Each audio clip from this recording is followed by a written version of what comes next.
Ini shoot this on this exam is only panga nakaroon ka kung sanuhi expulse 210 extreme 250 R 2.9 na program kan hangona amo hero showroom ang nega ang program ayanin tu cuma ayanin tan takali som laba kan som kan ito mo zwa tak te de amo hero kabili takute pinya ngal koma dintir bu kan ya masaberin kan managing director Pubana Sanswa Kalawing sila Tuan, ano po yung sisi, loading mo sila po ganyan, isa na tema ma, keso online niya, ano rin hindi po may loading pwede sila extend member, so may ulit po ka extend member, karuga, kami sa po may hindi ka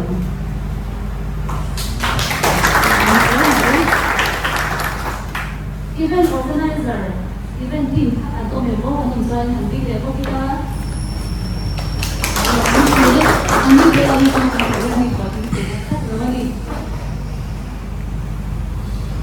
aku nanti dan inform kita ni dan kita song ni ini dia nak ansari kerja dengan ni cuma suanin nanti kita song dia kan nanti program nanti dia kerja jadi kan kalau suanin kan tinggal kalau tu cuma kau yang user Nasa Korean, sudah sampai nak song online song.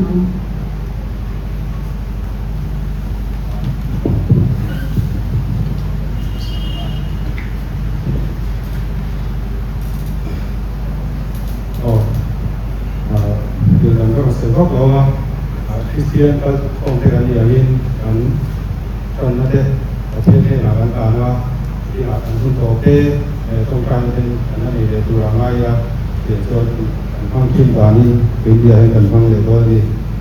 ประเทศถูไว้บนจ้าง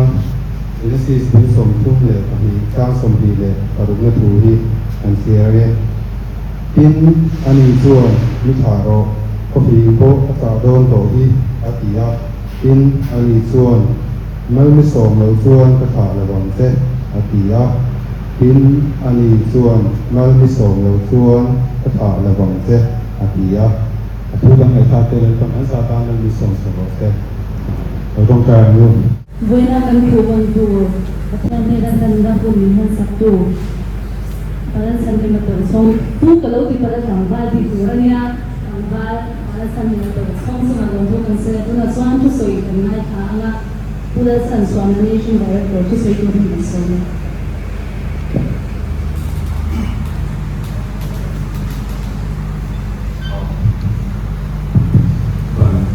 Hiện tôi làm rất nhiều mà sẽ có chủ trương rất nhiều hiện cả suy nghĩ mà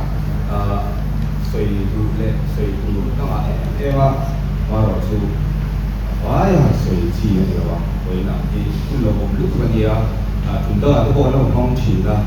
thì học thằng nó tập cái bộ cái này quá cái mà luôn stay cái bảo nên là gì cho nên luôn ý tập cái này chuyện này là bộ các cái này riêng mô luôn đi ngay chỉ là cái gì cả ngay chỗ em mà xung quanh xe bộ đầu chuyện này mà rồi chúng tôi mà xua nên cái nghe các hiện charisma anh lo trong quý việc anh chỉ đầu anh chỉ xua nên để căn bản của tôi những sản xuất từ tên mình đã in xuống report về tham về anh ấy mà thì trong chỉ tắt mấy cái này số của ba thì organizer để explain những bài của cái này số của ba so na tengai huwa ron ten wi sham chin ba ni kan long tak set se da ni zu lo tu soi masak na kan ni masak na han ki se di event pe zu unau tu ka en ten dia ki pe lo tu ni pe sam do ron ten wi dia alo na chi ma kan ke pe te ani ko ro se la ti ra sham an ko na so ko se di te hi ka ti na so na tu ta anh ấy là gì á, họ chủ yếu là cái chuyện rất rất nhiều, xây tour, các bạn lúc qua thì khác, xây cách nó cũng như là vậy, như qua số na, đi xe số na, căn tuần tầm số thế, các xây phía các sang, thì họ chụp các xây mấy tour là hay là, các xe dealer ที่ upgrade dealer upgradation ที่อยู่ที่นี่ dealer 2.0ที่ dealer 1.0 2.0 3.0ที่เด็กที่ข้าของโซชีนะไอ้มานี่ที่สาส่วนที่เราไปสาส่วนนี้ dealer 1 dealer 1.0 2.0เลยที่เนี่ยที่นั่นนี่นั่น upgradation เนี่ยเราโซเซล่ะ Honda แต่กันเองส่วน Honda Big Wing ที่เด็กอุ่นใจเลยนี่ถ้าที่อังคารนี่ dealer ตั้งแต่ต้น upgradation พันเลยนะซะยังพาทุกคนเที่ยวที่นั่นเลยส่วนสุบีอ่ะส่วนนี้ dealer operation นี่คือส่วน building ทั้งเต็มอะไร building ชั้นป่าอะไร showroom ชั้นป่าอะไรservicing ชั้นป่าอะไรพวกนี้มาเราสู้ไอ้มันนี่เคสส่วนนี้ประเทศนี้อันนี้มันเบียดกันเส้นมาละโซ่ที่เดียวมีเมียในตัวที่ showroom ทั้งทั่วไปservicing ทั้งทั่วไปมาเราสู้กันนี้เบียดกันเส้นประเทศมาส่งกันที่อย่างพาณิชย์ฉันดูตามที่นั่นเช่นนะผมก็ดีละมั้งฉันดูตามที่นั่นเช่นนะแต่ภาพตัวกันนั่นเช่นนะอันที่เราไปส่วนนี้ expert student เนี่ย extreme 250กับส่วนเราเองกับตัวอาจารย์จูหน่วยงั้นสักข้างไหนเลยตัวนะหน่วยสัดส่วนได้ที่ช่วยแบบตัวนี้หน่วยสัดส่วนหันส่วนตัวตามส่วนกันละยิ่งจิ้มตกเราดังที่มาจะมีบางส่วนนี้กันส่วนชีเราเองเห็นที่ส่วนการภาพตรงกันเราที่เป็นก็ต้องมาส่วนนี้ตัวส่วนนี้การเพย์เต้นอีกส่วนนักกลุ่มละมั่งโมซึ่งบาราเต้นโมการที่เป็นส่วนตัวนี้กันเดียวมาเราสุดท้ายเราส่งน้ำออกตั้งในการนั้นจำสวัสดิ์การนี้ให้คนด่าส่วนนี้ผมก็ได้ด่าสวยเราเท่เราตัวอันมาที่พรีเมียมโมเดลพรีเมียมไอเทมของงานนี้ส่วนนี้เขาด่าวิ่งวิ่งของอินเดียมาตั้งมาเราสู้อินเดียมาพรีเมียมตั้งเพลย์เราเนี่ยฉันสู้เพลย์นี้สู้N class กันนะเดียวส่วนผู้ตายอยู่ปีเวลาส่วนนี้ expert แต่การสอบเรียนเราว่ามาพรีเมียร์ค่ะอันในขาดทุนเรียนเราคือว่าคนพรีเมียร์ในจินที่กันต้องเราดูในเรียนสารนักเชี่ยวกันนี่ก็สามปัวสเวียตอินเดียมาเรียนเดียวที่เราสามปัวสเวียตกันมาอินเดียเราพบกันหลังUS อาจจะคนของเขานะถ้ามีเชียร์เดินเราส่วนสามปัวสเวียตสองปัวแบ่งกันต่างส่วนสุดท้ายสิ่งอ่ะส่วนประเทศสหรัฐสหเมียที่เราสานั่นอยู่ที่ทำจริงเป็นที่นั่นอยู่สู้อันนี้ตู้ตัวเนี่ยที่เราในตู้ตัวเนี่ยที่จะให้กุ้งเกยชอบเบียร์นะครับประเทศสหรัฐการนั่นเองเบียร์อันนี้ไปส่วนดูอันนี้ที่จะส่งจีบผมเนี่ยเป็นเบียร์เนี่ยไปสั่งอันไหนเราที่ได้ที่ที่เสียอันสั่งเนี่ยไอ้ที่เชื่ออะไรที่อันนี้พรีเมียร์ในตัวชื่อเมียร์โดยสมบูรณ์ไปหรือไม่อันสั่งที่งี้ดีก็มองกันเดียนหน่วยงานไปเลยกันอยู่เรามองกันเดียอันมาที่ก็การหน่วยจะสอบผมเนี่ยเสียหน่วยงานจะเดียวมองเราไม่เดียวกันมีติ้งเฉลี่ยมันไปมีกันเซ็นตาส่วนส่วนที่อารมณ์มาให้กันสูตรยูเซ่กันสูตรโดนนักการพุ่งชื่อกันไงตัวเห็นประเทศไก่ช่วยนะแต่เราเห็นที่ขับโพที่กันนักการเราชื่อว่าสุดประเทศในขัดจัดกันดีกันสบายกันเชื่อทายที่ข้ากันตู้กันต้องเสียของตู้ข้านะเราเสียไปหรือสาขาเสียจะพบว่าจัดจีนนี่กระสวยโอ้ทีนะจะพบว่าประเทศเนี่ยให้หัวตาส่วนนี้ประเทศทางชาติเดียวมาเราสุดมันเป็นโซมาเราจะชาเราเจอที่ถ้าเดียวหนึ่งค่ะเดี๋ยวนี้จะมันซุ่มโดนนะคือมันเป็นโซมาเราสุดชาเราส่วนนี้ถ้าเดียวบอลทุกท่านกันมุ่งไปโซไปพวกนี้ไม่เลยก็สุดที่เซ่เอ็มบ้านในช่วงเราในเทียบปีก็สุดที่เซ่มาเทียบปีช่วงเรามาเซ่เอ็งมากันนี่เราจงเรียนแต่มาช่วยดูที่เอ็งคิดที่เรียนดีกว่าเรียนคิดต่างกันว่าในกันก็ไอ้กันเชื่อกันคุยหมดเอ็มว่าช่วงนี้ช่วงนี้เราเรียนช่วงนี้ก็ครับเดี๋ยวจะอุตส่าห์ตัวเรานิสานะฮานี่โลสฮานฟาร์ฮาโซตาโลสมันเด็กฮานซาบาร์ที่โซตาเอ็งสื่อสารต้องเติมกับฮาที่สื่อสารที่นั่นต้องลงโน้ตที่ต้องสำหรับกันนี่ลงฮาที่สำหรับกันลงนั่นที่มันต้องลงมั้งฮาที่มากันที่โซ่ผมเนี่ยกันประเทศผสมในที่มันนี่เป็นหมอกกันที่เบลเขามีหมอกที่ถึงประเทศมันผสมกันเอ็มพีเช่นกับยูพีดีเราไปจนที่เราว่าเราหมายเจนเราที่เขาเป็นกันเนี่ยไอ้กลุ่มที่เล็กกันนั่นเนี่ยก็เดียวเขาก็ผสมกันตอนคู่ส่วนกันนะของปีช่วงเราเนี่ยช่วยเขามาเซตกันคู่เราช่วงนี้ผสมคู่ประเทศนั่นเนี่ยที่เราโน้ตที่สายที่กัลกัตตาที่地老松 North East 关北老在 East Zone 到港国中比他的地方，他地方中华看呢，到港的地嘛，你这个老嘛，那昨天还说地了那时候，地了那时候看你现在啦，我当然金了看那是个去 ，Expulse 的国家 Impulse 看你看到没得 ，Impulse 的国家阿拉去那里现在那看。So siêu giả các bạn UNG na kan kaso man pasada ko siêu giả kan la beto in ko har ne me te shi maro su en kun kal so se la ke man so ma kan lo han tuna so ne siêu giả mấy ko ni lo siêu giả la kan supply na support ji pura ko supply na support kan ne ki mani lo ko ji pura kan gle ma ko ra te na dia ka dia ji pura mấy ko ni lo North East aku pui akan naik dua di dalam orang kota kalau misalkan LOI dan LOI itu di dalam agreement di nanti dekat di nanti LOI dan dekat ni dua di dalam orang kota lah dan ini kalau siapa dari dia kan bukan bisa boleh punya tu satu satu tiga ini kalau siapa itu kasih lawa setelah kami kami cuma expert student kan Mizoram itu bisa guna bilau PBTO karena dia memang tahu kan pokoknya saya biasa kan semua lah. Kena bahwa di depo ada mana isonin isolkan karena PBTO ni. Isolkan maksud saya bahasa dengan dia bahwa dia kalau lambun medon yang kan ya dia kanin itu nak kalau sehingga sekok ni emani cuma masuk ke dalam song PBTO kan ni kanเรายินเสียงเรื่องต่อไปที่อย่างของส่วนนี้ประเทศที่มีตาสร้างไปสู่การโหลดสู่เสียงทันทีเสียส่วนนี้โหลดผมต้องครับการปวดตัวกันเนี่ยช่วงนี้ก็ปวดตัวส่วนการรูปมันกระดิกต่อไม่มาที่สาระมันก็สวยก่อนความของเราดูนะจนชั้นเต้นก่อนความเสียตัวพูดริ้งตีกันเด็กก็ต้องมาจนสวยและ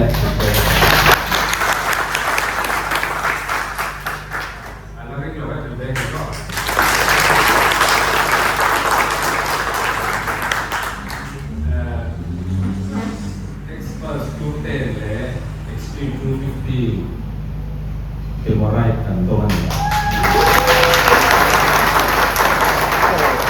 มาเช่ก็ทันเลยก็ดีตัวดีสาขาเป็นอะไรที่อาเซียนเป็นที่ต้นกระแสเสียหรอเนี่ย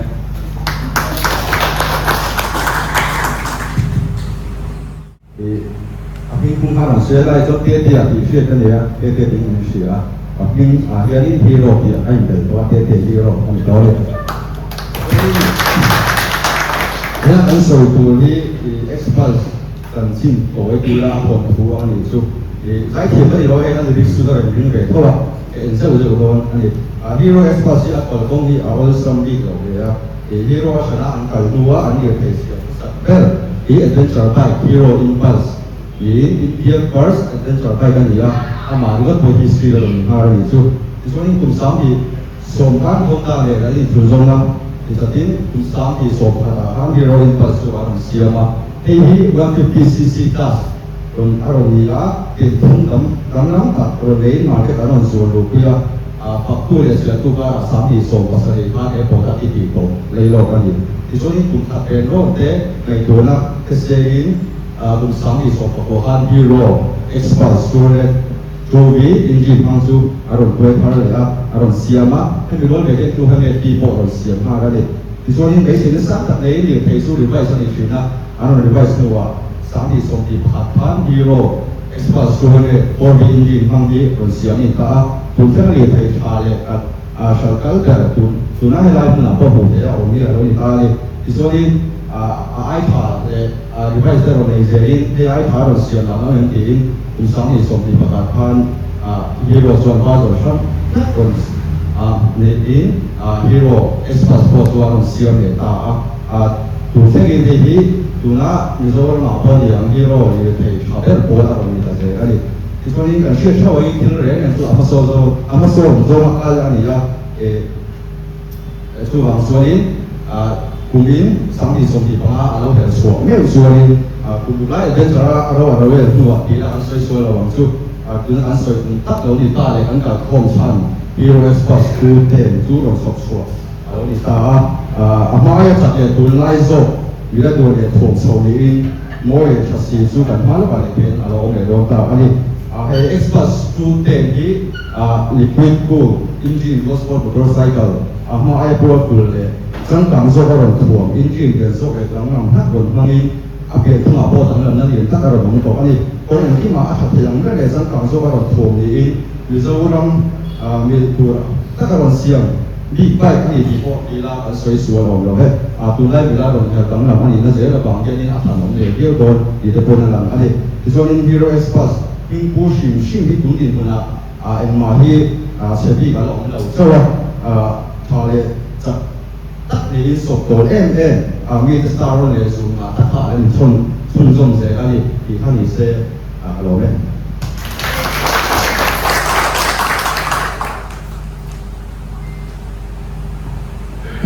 ที่เราสมัครลงกันสวย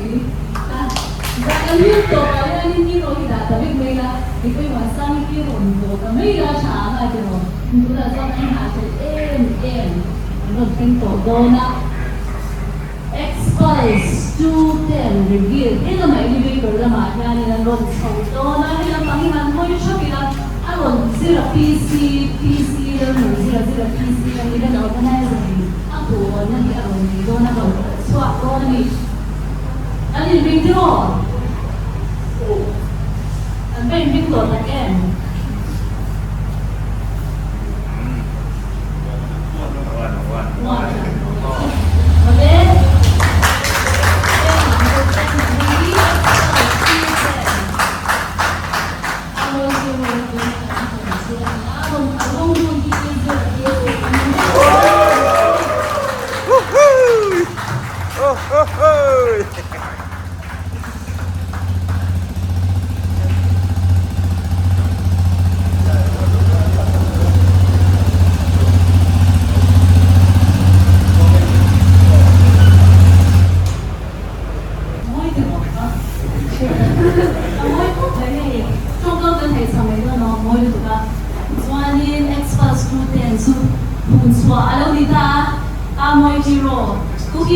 amoy hero kan si Jun ka tin kun min sok swa saktu ani ka abangin alona burin demon le ja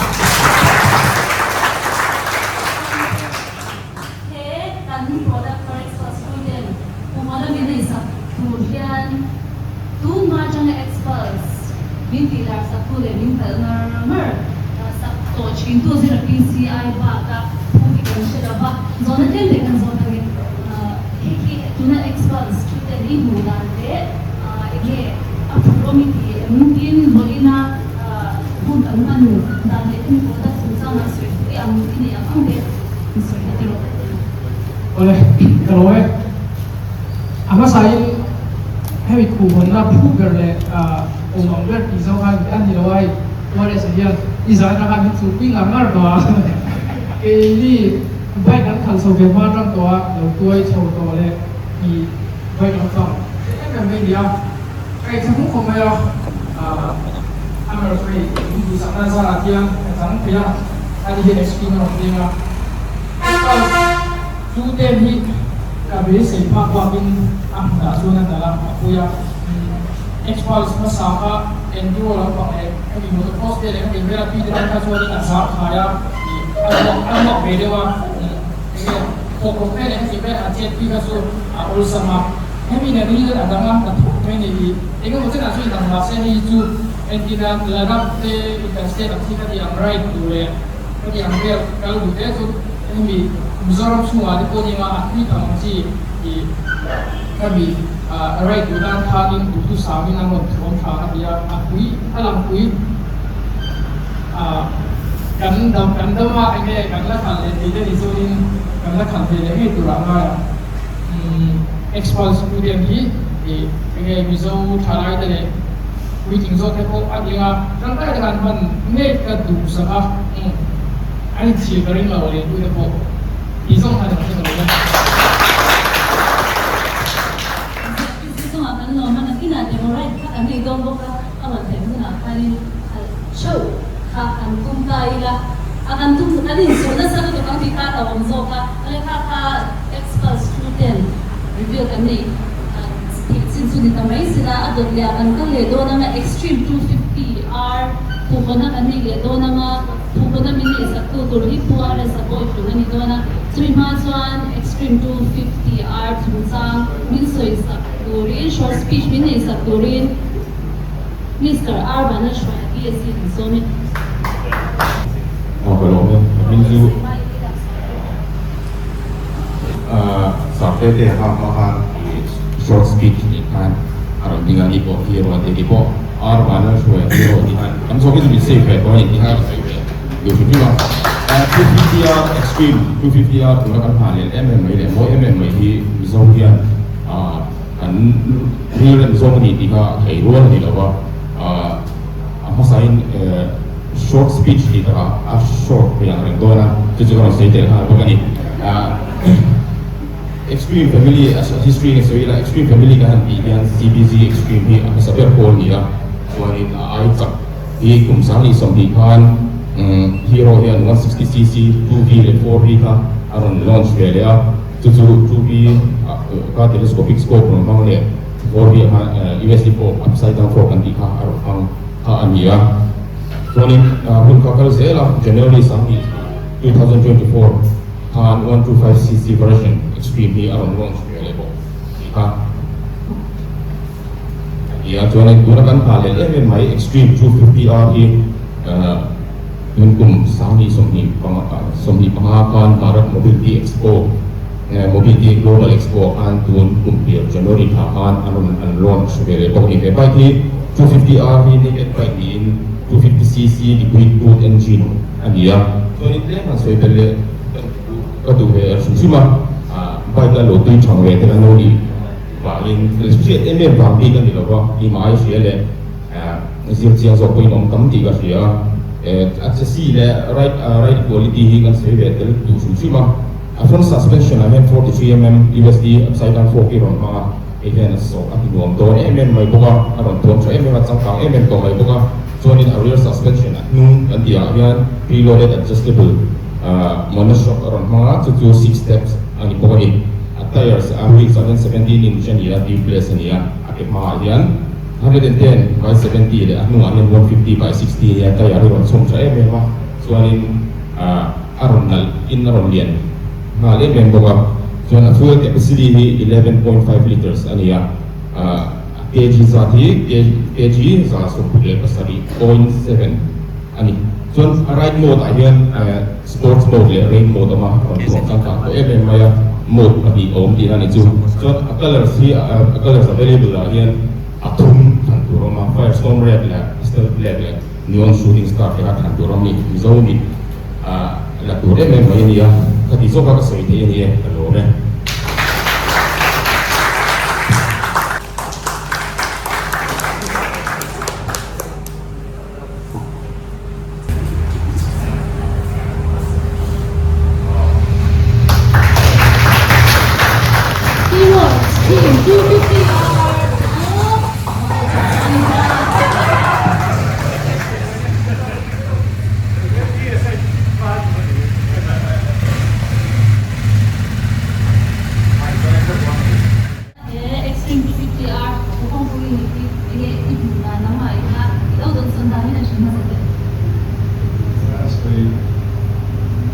Minlo tidak cukup sih, saya kok lupa ada kalau mana ni kan?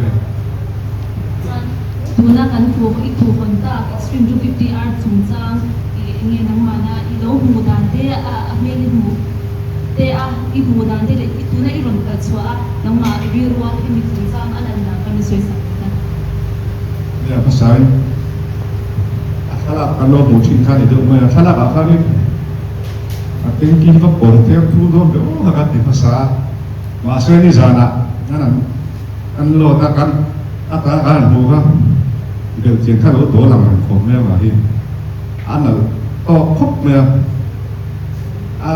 sản sinh cái các chủ chính là staff nó mà trong khăn là chiến số cái sự đó tại sản sinh chủ là sự phát còn đó mà sẽ anh siết thêm các tín hiệu chơi từ lai cán traffic police tên Kalai pai khal an dak te ti vel an nan na so khop me cái giờ đặt cái sao đi bắt tụi nó rồi company ship đi đặt lại đi ta liền nghe gì company na áp dụng làm gì đấy ông xây rồi cái này lại để áp dụng nhiều cái đấy thế là bài chuyện 250 segment à cho nên như thế nào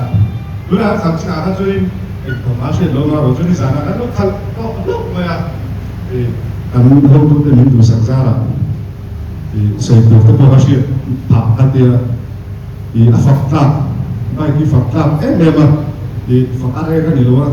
anh review cái bao cũng đã vài hôm nay anh review cái bao cái thông tin cái này cái con cái đó em về mà sẽ vài hôm review tất cả thì YouTube anh review thì hay là anh cũng anh khẩn quá thì chúng cái chúng có ổn tổ chức rồi mà rồi chúng thì giá anh khẩn khá nên cái bế sĩ phát ba pin khá là nhiều mà anh trả cái tiền gốc mà nên acid cái ini yang dizopa kali tok kan pun alo to ang ben kop le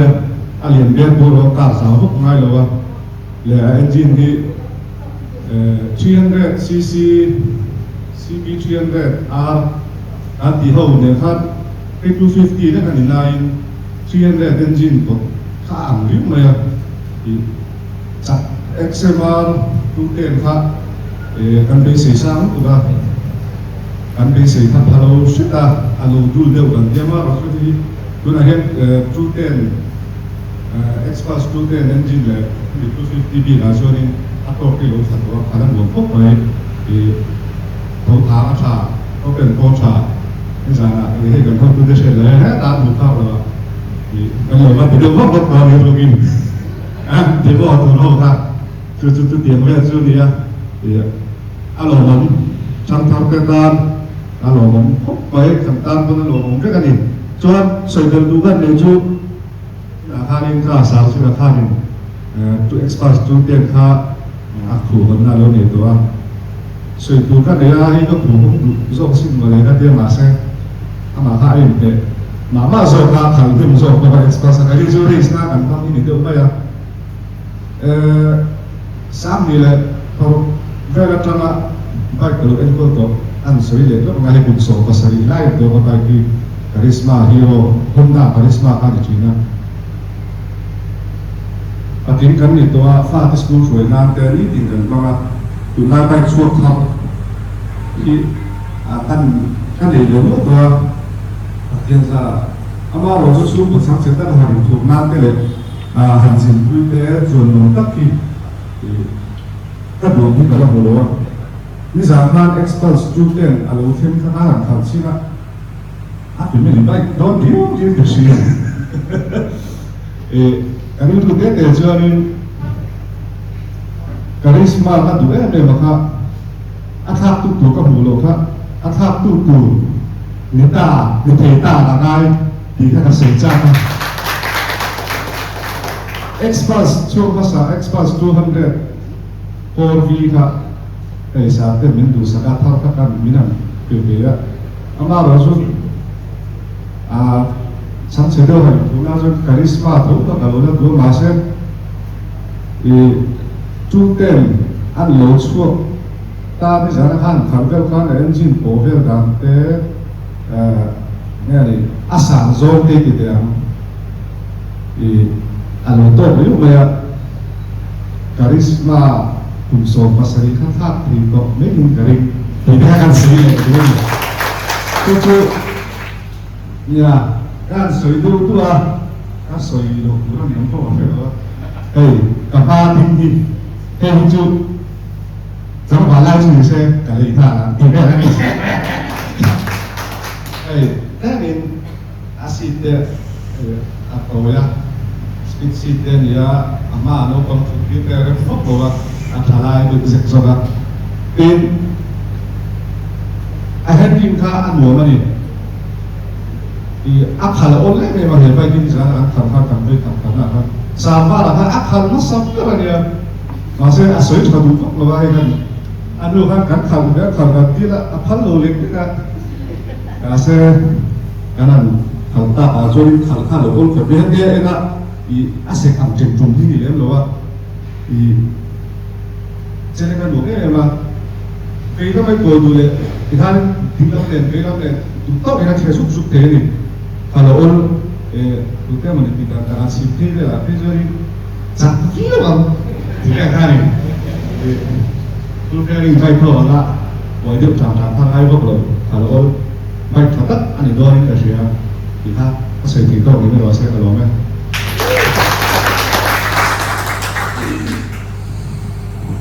Muara sa hikubin ang mga sunod na siya kan expert kasa tulo expert kasa kanin loman pakan na dong tukan yan kung na mawan may krisa loman pakan na dong tukan voin ni mana to hey bai ka khalchan dir te hi race vela te ni ri to bia mi kanin na kubin ne pe song kubin zat hinge di to ang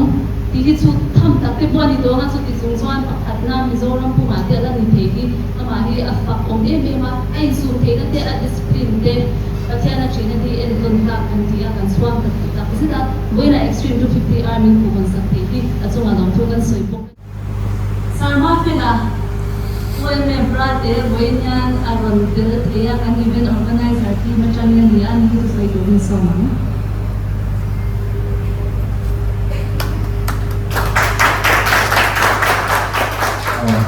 để thức chưa ông ấy là chắc có thức thì cả tốt để hiểu chưa con tôi là cả sấy chân thì đôi để ông ấy là chú thì hero anh thật ra cái này mày hero company thì chú con sấy chú nó sẽ là chú ví dụ là mà company bay thì sáng company đóng bay có sấy tiền thì được in sấy tiền lâu thế chuyện là mà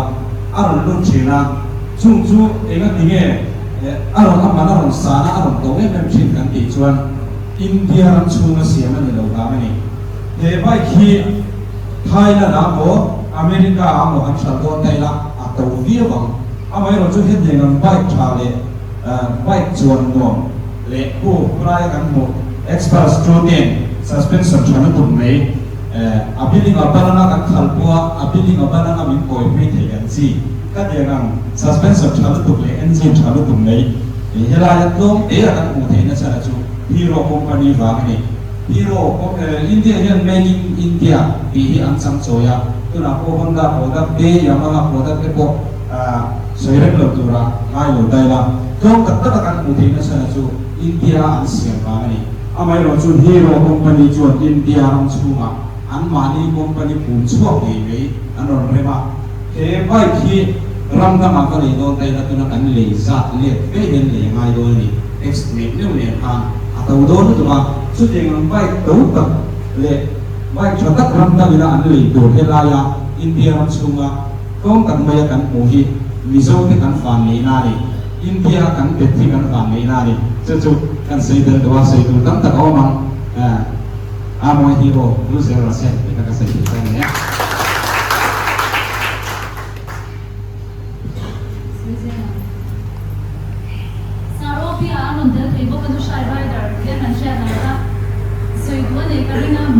product launch sama yan so ito nila ang sa turismo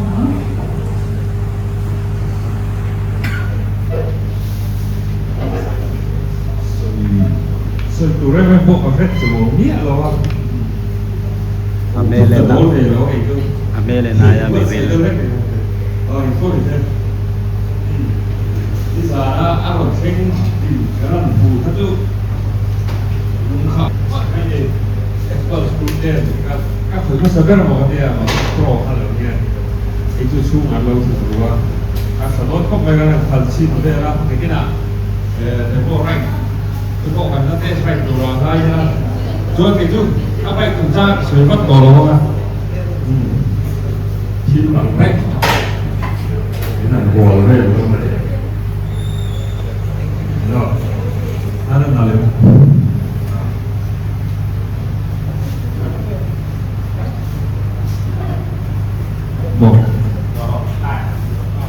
Di kanan na.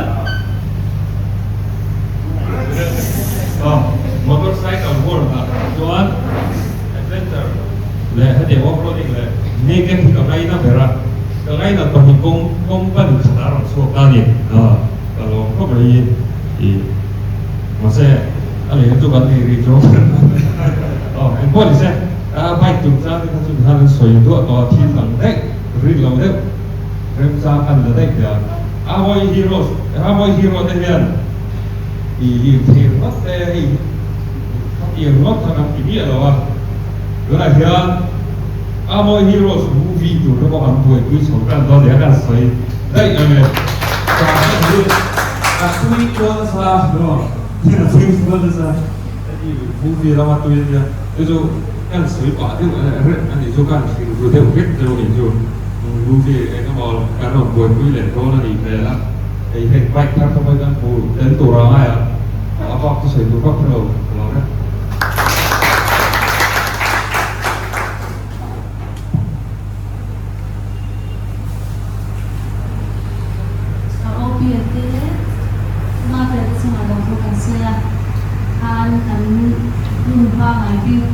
product launch tingsang di acuani kan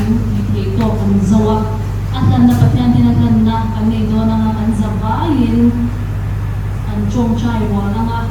isuani ato karto kanin pia filify demi ang tu mga aamin nung pero na amin zawa kan ang zabayin kan di nga na chongchai na impan full kan di ko niya pati ang na lo gusto niya kami kan zabayin chongchai